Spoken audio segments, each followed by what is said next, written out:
Hey guys, sorry about that. We had a couple of technical difficulties because we didn't have the mics in, but we have the mics in now, and I'm hoping that you guys can hear us okay. Welcome to the Weekend Wellness Show with Liam Zollo and our wonderful guest, Dan Irvine, who's going to bring the show in with us today. We don't usually do that. We usually have a little bit of a spiel between me and Sheena, but we thought we'd just mix it up a bit and bring Dan in. Yeah, and what else did we mix up? We mixed our location. You're normally on this side. I'm over this side. I'm all out of whack. And we got new mics. We got the new mic set up. Mics are huge. Today is a brand new day, and for the rest of our life, we're in this new setup. So I'm looking forward to it. Let's get the party started.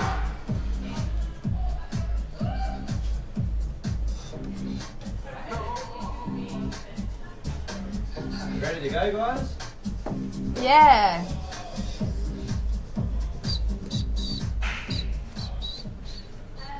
Ladies and gentlemen, welcome to the Weekend Wellness Radio Show, live on Bondi Radio, down on the bucket list on I was going to say a beautiful day. It is still a beautiful day down here, regardless of the weather. I'm down here with my awesome co-host, Sheena Alexandra. My name is Liam Zollo, the host, and I'm with our awesome co-host, because we don't usually bring in another person to start the show. We've got Dan Irvine, our first guest in today. Welcome in, Dan. How you going, buddy? Well, mate, thanks for having me. Hey, I'm super excited about this show because me and Dan touched base actually 6 months ago when we didn't have a job. I was just moving back from Yamba, just moving back to Sydney, and this is actually the first time we've ever met in person. Today? Yeah, today. No way! So wow. we've had phone calls over the phone, through Zoom chats, through Facebook, and that's the beauty of technology, that we get to chat online, and it's like first thing we said, it's like we're mates for forever, and it's funny how Facebook and Zoom connect people. I mean, right? That's the whole digital marketing landscape. It's all right. about that. It's the connection, and then bringing it offline, and then inviting them into the radio station. 100%. As you do. Exactly right. We had to bring Dan in because he's like a jack of all trades in the health world. He's a chiropractor, he's a bodybuilder, he's a keto genius. Yeah. I'm sure he's a good family man. I see him on Facebook. Yeah. He's a man of his family. I don't know what he can't do. He's like Superman. Are you Superman? Are you Batman? Keep it a secret. Keep it a secret. Right. So welcome in, Dan.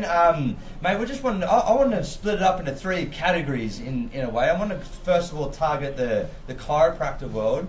And do you think that the chiropractic and world at the moment is it evolving in a sense of, like, it's not just manipulation tactics now. It's just not tactics, sorry, manipulation. It's more about dry needling. It's just a wider spectrum of just cracking. Yeah, you're correct. 100% correct there, mate. So the history of chiropractic's been a jaded one, but we're coming through the other side now, and really what you're saying there is that we're practicing a broader range of techniques. Definitely. We're doing rehabilitation for people. We're recognising the importance of exercise and that whole wellness. Yeah. In the past, manipulation, as you termed it, or an adjustment for chiros, was our one tool, and we hung our hats on that. Now, as evidence-based practitioners, we've got to follow what the evidence shows, and that includes some soft tissue work, some dry needling, I use what's called a physio key, which is a biofeedback tool. All these things to speed up the healing process. So, awesome. Yeah, I mean, a good physio and a good chiro now, you shouldn't really recognise much difference apart from that adjustment. Yeah, that's what I was going to say. That, like, do chiros and physios, are they still like the enemy at all, or is this just like everyone working together? I think if they're no good, they're probably the enemies because they're bagging each other out. Yeah. But if you're confident in what you do and you know that what you do is helping people, there's no us or them. Even medical practitioners, GPs, surgeons these days recognise us as part of the team. And I think that's important, that as a health and wellness practitioner, that we're part of the team in getting people to their optimum, whichever way it may be. And I co-manage with physios and other practitioners. They're quite comfortable referring to me and vice versa. So if you're lacking that esteem or confidence in what you do, you might be us or them sort of mentality, but not very regularly these days. And that's how it should be, because in essence, everyone's just trying to help other people either fix their problem that they have. And it shouldn't be us versus them. It should be just a collaboration tool. Yeah. It's the same as personal trainers. And it's like, what's better, yoga or Pilates? It's the same scenario. It should be working in conjunction with each other because everyone's trying to help each other out. Yeah. Can I ask, what's the difference? Like, what kind of symptom would you need to go to a chiropractor versus a physio? There is no difference. There is no difference. No. So why would somebody go to a chiropractor? I get asked that question a lot. I've got a bone issue or I've got a joint issue. Now I'll come and see you. Yeah. I still get patients that I've had for 10 years now. I've been practicing for 7 odd years. Yeah. That'll say, oh, I sprained my ankle, so I went to see the physio. I say, why? You know, the same stuff applies. We've got to find the cause. Obviously, if you've rolled your ankle, it's a major acute sprain. We've got to treat that. We've got to get you better. So there's no joint, muscle, bone specialists. We're all able to treat the plethora of that. I guess in past, physios were highly trained in rehabilitation. Right. So an injury like a joint or muscle sprain, particularly away from the spine, would be a physio thing. And now, a lot of chiros still treat the spine wholly and solely, but a lot don't. A majority of people that are in my circles treat the whole spectrum, from migraines all the way down to ankle sprains. Wow. And plantar fasciitis, all those typical physio-podiatry things, we can work with that. So something that it's not the NHS here. What's the medical system here? Medicare. Medicare. Yeah. So you'd go to Medicare, you figured out that you sprained your ankle, and then they would refer you to someone like you, or they would have to do their self? We're a primary care practitioner, so we don't need any referrals. Someone can come and see a physio, chiro, osteo straight off the bat, which means we're given that responsibility to be able to diagnose anything. Yeah, okay, People don't cool. come to me with a common cold, yeah, they go to their GP, but any musculoskeletal stuff, even some organic stuff, they'll come and get my advice. And they don't need a referral. There is some situations where Medicare and GPs need to refer for people with chronic pain. There's a plan called the EPC, Enhanced Primary Care, and that's where they can get some subsidised treatments through Medicare. Yeah. That's the only time they need a Medicare type referral. Yeah. So do you think that the next evolution will be an amalgamation? If people were to study a degree in rehabilitation, it would be you'd be studying physio and chiro together, or is it still separated? Yeah, I think it'll be separate forever, and that's probably just that historic thing that will continue. Even though in practice, I don't feel there's any divide between physios and chiros. I think at a tertiary study level and at a governmental level, there'll always be a difference. Yeah. And maybe in the future, hopefully, some sort of practitioner that is a rehab specialist. There is degrees in that already. I'm not sure what pathway that is into though, but definitely. At the crux of it all, exercise is going to be a big part of it. Yeah. And I know that for a fact that every condition is helped by that wellness model, and exercise is part of that. Yeah. Movement. Yeah, movement, just moving well. Yeah. And you've got a bit of an exercise background as well. You've been doing a bodybuilding competition. What was your life like before bodybuilding? Were you doing much sport back in the day? What was your sport choice? So I played rugby league in the NRL for 7 odd years. Probably could have played or should have played more. I played at the Eels. So you played with... That's how you know Eric Grove then?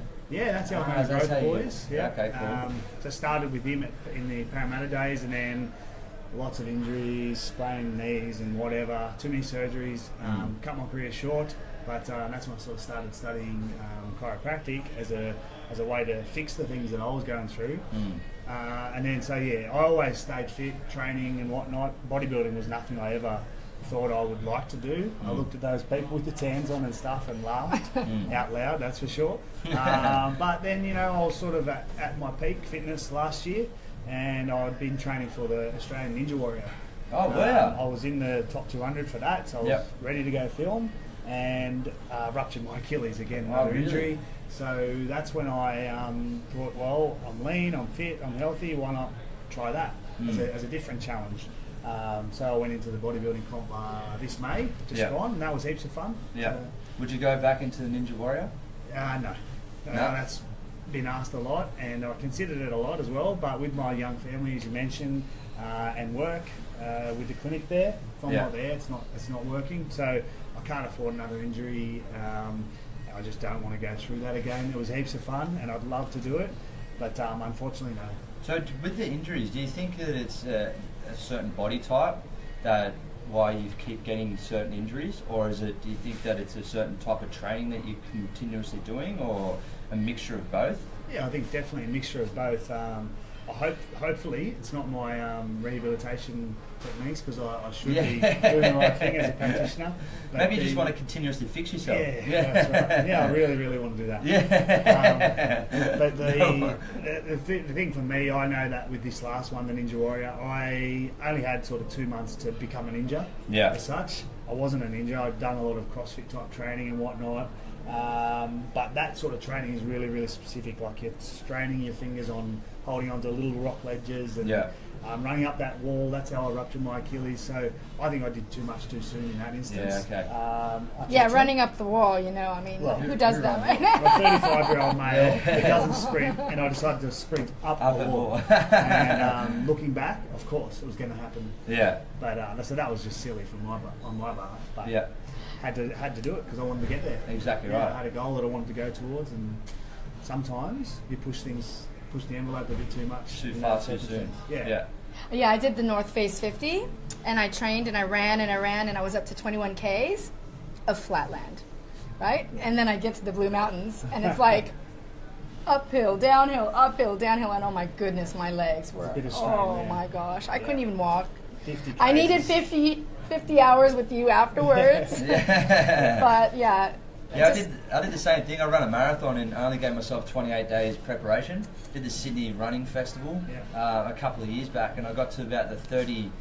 There's always the running wall that people talk about. You get to like the 32 to 36k mark, and that's when you start to really feel the run. I know it sounds silly because you've already run 36k's. Why wouldn't you have a wall earlier on? But I got to the 32k and I thought I'm fine, and I got to 33k. I'm like, where's this running wall? 34k, still not there. 35k, no. 36k, no. 36.5k, 37k. I was crying, wanted to probably poo my pants. I tore my hamstring, but I still ran. Cause I said to myself, I'm still going to run the marathon just to finish it. But it was a silly decision to not have that progressive overload. Now I understand why people run for that, give themselves plenty of Ks in their legs for that 6 month period instead of a month. So I completely understand where you're coming from. Overloading your body too soon. Yeah, I mean, when you set a goal like that, it's fun to push yourself. And I knew that when I saw the Ninja advertised, I thought, I'm really going to do that. Yeah. Get on there. I want to show my kids what I can do still. I'm not an old man. And I love watching it in the American show. So I thought, why not try? And one thing led to another. You had to audition several times and go through the whole process, and I was lucky enough to get on there.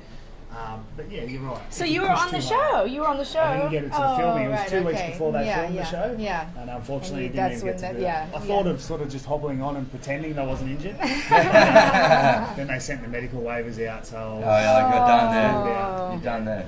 See, I was playing on a concept for a bit of time, for about 2 years, like off and on, of like the accelerated learning method, just trying to learn something really fast, and then, like in the physical terms, and then enter into sport. That's why I did the marathon. I did a boxing fight with it as well. But now I'm finding that as I'm getting a little bit older, it's a little bit challenging to maintain that fast. We've got to do this in 28 days, or we've got to do this in a 30-day period.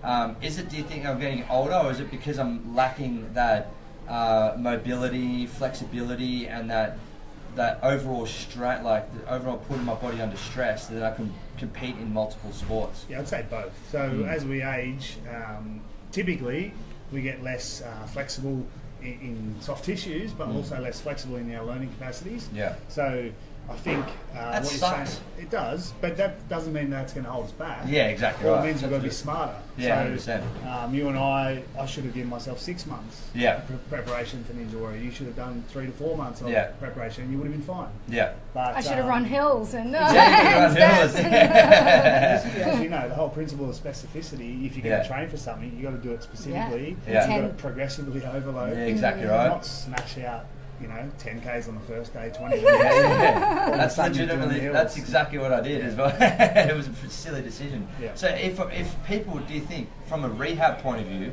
if we're still to go into that accelerated learning method, what overall program could we implement, do you think, to help us compete in many sports if I wanted to go down that path? I mean, it's a tough question, but do you think it's more of it like what I'm saying from an exercise standpoint? Do you reckon it's like the CrossFit model because you're preparing for anything, or do you even think that that's even putting your body through too much stress? Yeah. I like CrossFit as a model. I think practically on a day-to-day basis, I don't see that diversity though. I think I see them still doing pretty much the same thing over and over and over again, which is that Olympic lifting style. There isn't one model, I don't think, that I've come across that would prepare you for a broad range of stuff. I think it's a personal thing you've got to do. Like you mentioned Pilates and yoga before. If you're doing CrossFit and you're doing the mobility work as well strictly, and you're rehabilitating and you're resting enough, then that might be a good model. There's a lot of functional movement models out there now that work really well, but at the end of the day, none of those focus on core strength as a pure principle of it. Yeah, definitely. And not many of them give you time to rest and recover as well as you should. Because you're bashing and we don't either. Yeah. You and I, as competitive sports people, and going to the 50k, probably didn't rest enough. And it comes back to bite you later. Yeah. I wish I had the answer. If we come up with it, mate, we'll maybe I have to come up with that. That's a good business model there. But it's just it was just something that I was playing on for a while. Now I'm realising it as a 30-year-old. I know I said this before. I'm in my 30s, but you just feel like you can, like if I run. You're more mature. More wiser. You saw me last week on my birthday, Sheena. Was I mature? I think I left when you started taking your pants off. That's when I. That was bound to happen. I left the party then. That was bound to happen. The boys gave me a pair of budgie smugglers. They were Italian budgie smugglers, so I've got Italian heritage, obviously. So it's pride. I had to show them off. That's right. Yeah, that's not what I wanted. Until I got to my work on Monday morning, and then my boss was showing me the video, going, "Oh, look at you on the weekend." I'm like, "Oh no, that's not a good start to a Monday morning." I'm the boss. So, anyways, we digress. Yeah. We've covered chiropractic. Dived into a little bit of rehab specialty. It's your specialty. What about bodybuilding? How do you prepare for a bodybuilding? What do you say? Competition? Yeah. Competition definitely is the word. And do you need a lot of preparation for that? You can't do an accelerated learning method from that. I did. Oh, did you? But interesting. I cheated, so okay. We've been. You didn't take steroids then. We discussed this before. I used my own magic powder. We'll talk about that later. Yeah. But I was at that stage where I'd been training for Ninja and I'd lost a bit of body fat anyway. So I was at a stage where I wasn't coming from that bulking stage. You hear bodybuilders and people in that realm talking about I'm bulking at the moment. Yeah. And now I'm going to be shredding. Yeah. I'd already shredded a bit. So my body fat was lower than it had been for a while. And I decided only 6 weeks before the comp that I wanted to do the comp. But I'd already been training for years and years. So it wasn't like I went from fat to fit in 6 weeks. Yeah, exactly right. But that last 6 weeks, once I decided, was definitely very strict. I decided to do it only that if I could do it without putting any detriment to my health or my family's health though. So I said to the guy helping me, he's Australian national champion, world champion of natural bodybuilding, Ryan Laos, a great friend and patient of mine. And I said, I'll do it, but only if it's not too strict and not too crazy. I don't want to deplete this and do all that. And he said, yeah, that's fine. We'll do it. All you have to do is this, this and this. So I started adding some cardio in. That was a dirty word at the time because I didn't like it. Started doing a bit of that. Started really counting my calories and watching what I was eating. And really, that was an eye-opener for me as well. Because counting calories I'd never done. I was against it. I'm like, no, just eat for health. And I still did. But certainly, once I started doing that and fine-tuning it, that 6 weeks, I dropped another 4 or 5% body fat, and I was right there, ready. Do you think it's I know this might sound like a mean question, is it a vain industry to be in? Yeah. Like the bodybuilding industry? Yeah. And then is there an essence of awareness around it? Like people know they're going into a vain sort of method, or is it more that the people that don't know? Like they're just so visual, like so focused on tunnel vision. Yeah, they're so tunnel vision, or they're aware of it? I think they're aware of it. I think there's a lot of talk about bodybuilding and that megarexia for young guys now. And what's megarexia? We're young blokes, teenagers. When I was at school, we trained for footy or something like that. Now they're training because they want to look good. Yeah, they're doing the beach weights and they're on the protein powders at 16 years of age, and there's a lot of awareness of that for the health or the mental health of young fellas at the moment. I think it is a vain sport though. To answer your question, whether I'm vain, I don't really know or care. No, I've had many conversations. I think you're not vain at all, mate. But, if you enter into that sport, you're doing it to look the best. Yeah. So you have to have a level of vanity, and that's good. I like self-care. I like to look and feel my best. Yep. Because I think that's an outward thing of what's going on inside. Definitely. Not always, but Yeah. often for me personally, that's how I see it. Yeah. On the day, anecdotally that day, oh man, there was some interesting characters there. Is there really? Very self-absorbed people. Yeah. And I was like the guy that was shaking hands with people and talking to them. Like, yeah, mate, here you go. Oh, really? So I'll definitely break down that wall again because I'm going to do it again next May. I want to Yep. challenge myself again and try to encroach in their little space. Yeah. And make them feel uncomfortable. Because for me, if I'm going to do something, I want it to be fun. Yeah, definitely. You've got to have that comes from the team sports background, and then you're going into an individual sport. I wonder if it would be the same if you're going into like a boxing competition or something like that. Would they still have that essence of, would you go up to them, hey mate, how you going? Or they still have that, don't look at me sort of attitude, or is it just the bodybuilding world? Yeah, I'm not sure, mate. I won't be foraying into boxing though. Yeah. Too many head knocks already. Too many head knocks. Well, that's why I'm out of it right now. It's a silly. Did you box? Did one fight. Yeah. Yeah, I'm 1-0. I keep mentioning this. I've got a perfect record. Me and Floyd Mayweather share the same record, guys. Just throwing that out there. Not challenging Floyd Mayweather because I'll get my ass kicked. I'll probably get my ass kicked by a majority of people. 99% of the people out there. But yeah, I was lucky to have one of those fights. I think the referee just gave it to me. I don't know if I actually won the fight, but he just gave it to me because I had 35 friends screaming, saying he won. So maybe that's what. You got the one, mate. I got the one. I'm 1-0. 1-0. I would never dive back into it again, though. It was a silly decision for my mindset.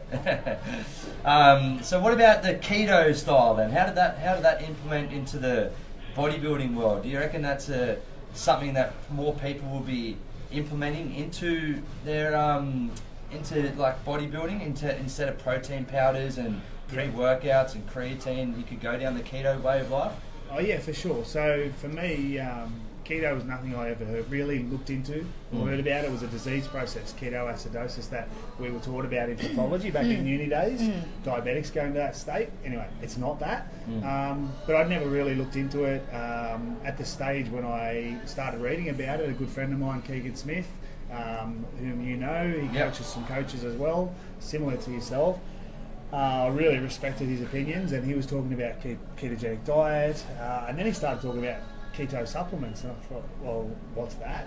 At the stage when I was training for Ninja Warrior, as I said, I ruptured my Achilles, and he did a little webinar on ketones and ketosis, and I thought, I don't know much about it, I'm going to learn a bit about it, and I was blown away by the science of what ketosis can do for people's health. I'm blown away as well. I didn't know exactly what was going on. I didn't realize that there's alternative sources of energy. I had no idea. It's taken me 43 years to realize that. And crossing over has been probably the best thing I've done because, well, I'm still not feeling 100%, but my I'm losing weight. Like it's melting off of me. Fantastic. And no, I'm not. I'm not using supplements, and I'm loving what I'm eating, and I've got no cravings for sugar. I have no hunger pains. I'm even doing intermittent fasting, so I don't eat until after 12, sometimes 2. And I'm really enjoying the whole experience. It's fantastic, and it's not for everyone. I think it's going to be healthy in years to come for a vast majority of people. Though that's my hope anyway, because I can see that. It just surpassed on Google. I don't know if you know this, but ketogenic diet just surpassed the paleo diet as the most searched term. Which is huge. Like paleo diet so many for so benefits. many years was the paleo, gluten-free paleo, and still no one knows what keto is. What's the difference then? So is it just the amount of carbs or the there's a huge difference. So paleo, we won't go too far into that, but it was basically get rid of those irritants, those grains, dairy, anything that was irritating our gut, because it was all about decreasing our inflammation and getting well that way. Ketogenic diet is fairly different. It's based more around the macronutrients, which is our fats, proteins, and carbs. That's right. And the numbers of those, or our percentages of those. So you could have a paleo keto diet. Oh, right. All right. So Okay. paleo I is just see. the I words see. around getting rid of that. The Anything after the paleo era, you know. Right. Those Okay. Oh, I agricultural- get that. Yeah. Okay. So very different things, but And so the percentages that you use, because I know they fluctuate. 90% fat, 8%. Well, what would you normally suggest? For someone who wants to go into a ketogenic diet, you're anywhere between 75 to 90% of fat, which is huge. Like you're eating butter and I love it. I was telling my sister, like, cooking fat cured bombs and cheese and yeah, nuts. that's right. and- It's delicious. Oh my God, I love it. Never felt so satisfied in my life. One mistake a lot of people do though is that we are so used to eating all these breads and pastas and grains and whatnot, oats and birch muesli, acai bowls, the trendy one at the moment, that we remove all that, and next thing we go to is, all right, I'm going to eat bacon, I'm going to eat sausages, but they're high protein as well. So if we eat too much protein, our body is smart enough to produce glucose in our body. We won't go into the science because that stuff's boring to some people, but that is going to kick you out of ketosis. Right.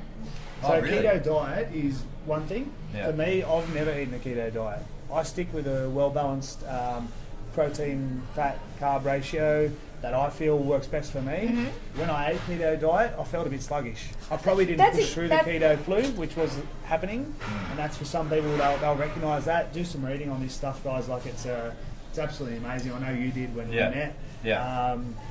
The diet is one thing, the supplement's another, and they both work really well hand in hand. Fantastic health benefits, anywhere from better sleep, better digestion. The only thing is that I'm feeling sluggish, and it's been about 2 months now, and apparently I'm lacking in some B complex, B5, because Lana was really helpful in because I've been eating a lot of spinach, a lot of raw spinach, and she was telling me that that's creating something in my adrenal glands that's causing me. It's actually having a reverse effect. So I need to stop with these dark greens, start eating carrots and a little bit more lighter in that. So that's and to have some B complex, B5 or what you just touched on there is like nutrition is not simple at all. It's not. Some people tell me it is, and I say, okay, tell me where it's simple. Some people say it's just calories in, calories out. It's not that. It can be as simple as that for some, but the majority of people, if I take 100 people here and say do the keto diet, some will feel amazing, some won't, and some will kick it out the door and just say flat out no. And that isn't because it doesn't work for everyone. It's because it doesn't work for everyone until they find out how to make it work. For themselves. If you've got B vitamins lacking, if you've got adrenal fatigue, you've got to sort that out. You'll never, any diet will still feel sluggish. That's right. Exactly right. And you would know that the greens that people are suggesting causes that, right? So that conversation with Lana took a whole hour to dive into. How do you feel when you wake up? How is it? What is it, raw or is it cooked? Just the really important questions. And for the layperson who has no knowledge, you can understand why they get confused. There's a lot of information. What do I do? So I try to keep it simple with my patients and friends and family who ask. I get them on the keto supplement that I use. I get them on to some intermittent fasting if they're up for that.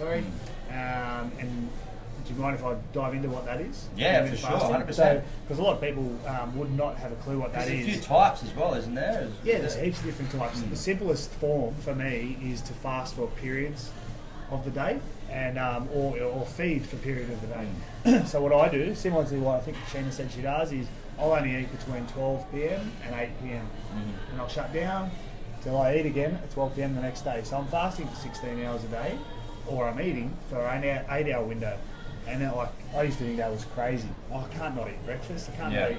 There was times when I was playing football, trying to bulk up, that I would eat at 3 a.m. in the morning, then 6, then 9, then 12, then 3, then 7, then 10.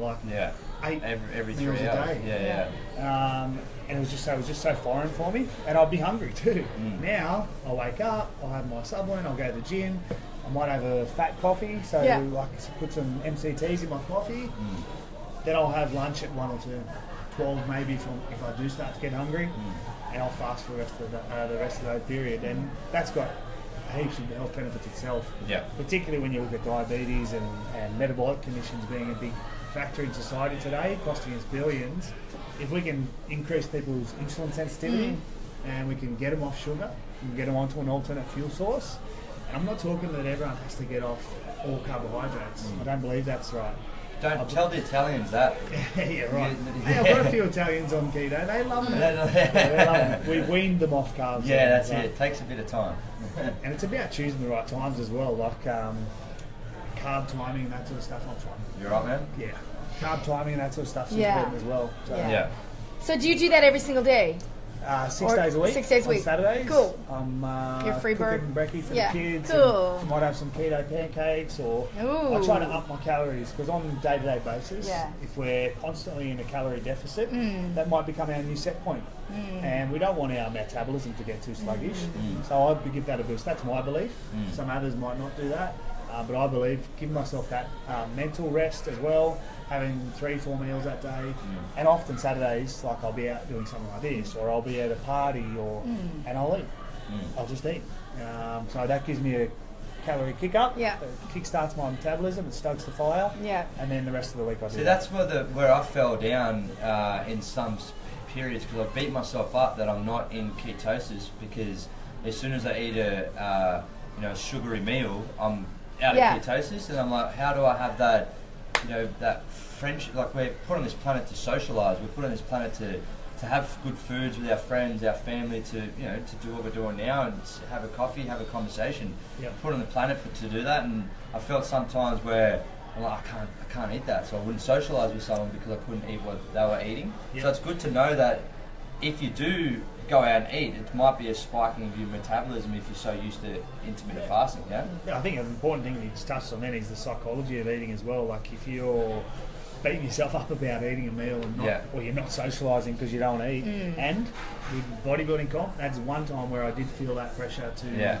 I don't really want to go out for dinner because I'm going to eat chips, or I'm going to eat something with my steak, and it was hard because you count calories. So that world is weird. Anyway, back to, I digress. The psychology of eating is a huge part. So just to be relaxed in what you're doing, and so what if you ate a burger that day? 100%. You'll be right. Yeah. Get back on it. Hey, I think we should wrap up the Facebook, just because Richmond's in. Okay, and cool. I'll introduce you to Richmond, but I'm just concerned that we've got a low battery, and we need to get. All right, you sort the battery out. So you can finish your conversation. Me and Dan will keep conversation flowing while you do the technology stuff. So let's just say bye to our Facebook friends, and Facebook have a great friends. weekend. We're still on air. We're going to come back with a new phone with a battery. Yeah, exactly right. You do the technology. Me and Dan will talk business here. Richmond is on. Okay, cool. So we're gonna wrap up in a couple of minutes anyway, but I still want to finish the conversation around intermittent fasting, because it's just about that 8-hour window, yeah. And that's why I reckon the supplement, when you got me on the supplement, the Keto AEST supplement, had a lot of benefits to it, because I felt so aware, then that's where I think, as I was mentioning before, the only reason why I fell down, as soon as I take the supplement, and then I would have to go out with friends and family, and I'm like, I'm out of ketosis. So it's just good to know that you don't have to be so stressed about it. You don't have to beat yourself up about it, Yeah. So there's two parts to that. Like, the ketosis and being in a ketogenic state and all that is by far really, really healthy for everyone. For me, I look at it slightly different. I'm using this supplement as an alternate energy source. Yeah. So I use it to help me with intermittent fasting.